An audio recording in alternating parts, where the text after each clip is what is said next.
How to delete YouTube channel permanently.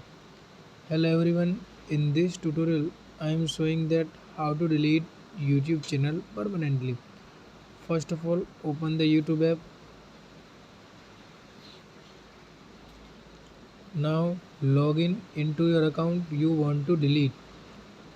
Now click on manage your Google account option.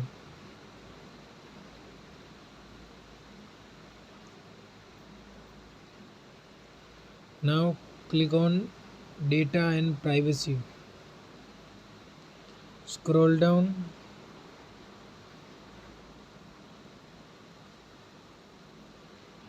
and now you can see delete a Google service option. Click on it.